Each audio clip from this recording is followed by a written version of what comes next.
Hello everybody, this is Money Mom. Welcome back to the channel. As you guys know, we're on the Tightwad Gazette series, and a lot of times when I talk about Tightwad Gazette, I also kind of bring in other thoughts and ideas as well. And so today we're going to talk about money saving ideas from a long time ago. Many of these are from the Depression and maybe even before that, and I remember my family using some of these ideas. So let's get started and talk about it, and let's start with number one.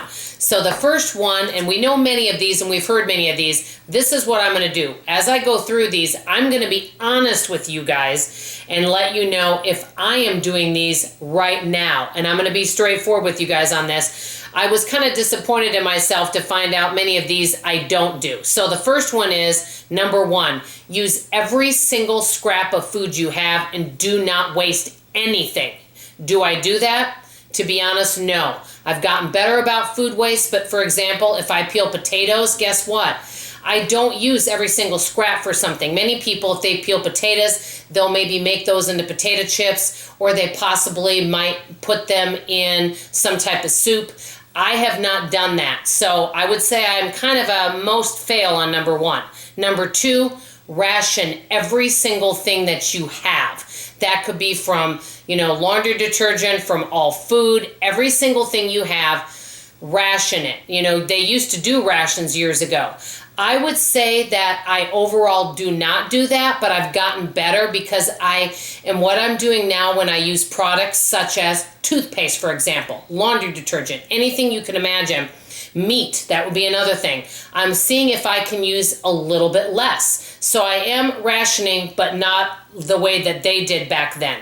Number three, and this is another thing I'm not doing, I am budgeting, but keeping a ledger or keeping track of every single expense and writing it all down. I do not do that and write every single expense down. So if you bought it could be anything. You were out and you bought something that you needed for the household, you right away write it down in a ledger, and you look for ways that constantly, if you have $2, you look for alternative ways of spending that $2. And so spend as least as you possibly can. That would be number three. I definitely don't do that. Number four, I do this one. Have hobbies that either save you money or make money. For example, one that they'd use was picking blackberries. That would be a way to save money. And if you sell the blackberries, guess what? You can also make money and save money by doing those things. I'm always looking for ways to save money, and I'm always looking for ways to make money.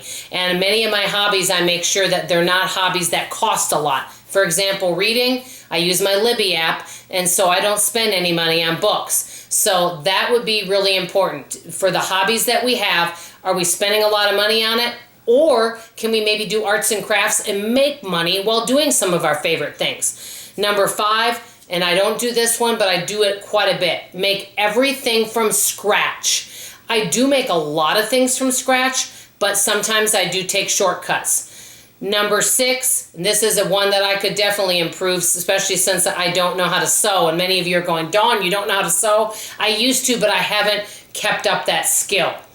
Mend, repair, fix, I'll say hand-me-downs. Basically, you have a shirt that can't be repaired anymore, use it as an old rag. So mend till you can't mend anymore. And as a matter of fact, my family, for Christmas, years ago, many of my family members, they received hand-me-downs as gifts. The mom would repair and fix it up and patch it up and then give it as a gift. Many people back then would get underwear, socks, and t-shirts as gifts.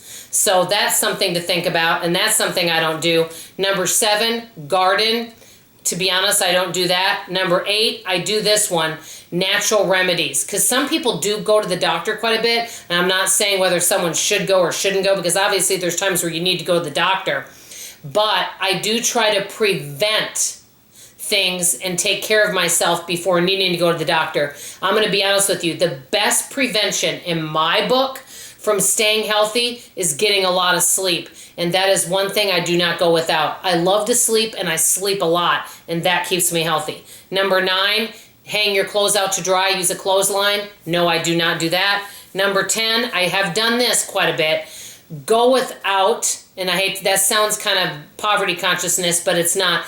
See if you can go without something and make do with what you have. And I have done that plenty of times. Number 11, be a good neighbor. I would say I am a good neighbor and I share what I have with my neighbors. Number 12, buy used. Yes, I've done that quite often. And I'm going to add another one. Number 13, if you can, avoid debt at all costs. These are just some of the ways that people have saved money. I would say some of these I do, but I definitely could improve on many of these. I will say this.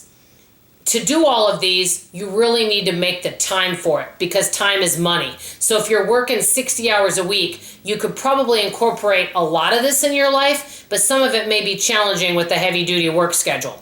Let me know, are there any really extreme frugal, would you say depression hacks or hacks that people used many years ago that you use in your life right now? I would love to hear from you. Or maybe things that your parents or grandparents did. I think this could make an interesting discussion because many of these things we could bring back to 2020, 2021, and we could have more money left over by maybe incorporating more of these tips into our life nowadays. If you find this series interesting, I'm going to put the playlist of the Tightwad Gazette at the end of this video, and you can go look at some of the others because I think Amy Decision has many fantastic tips, and I love the discussion in the comments below. That's all for now. This is Money Mom signing off, and as always, I love you. Bye-bye.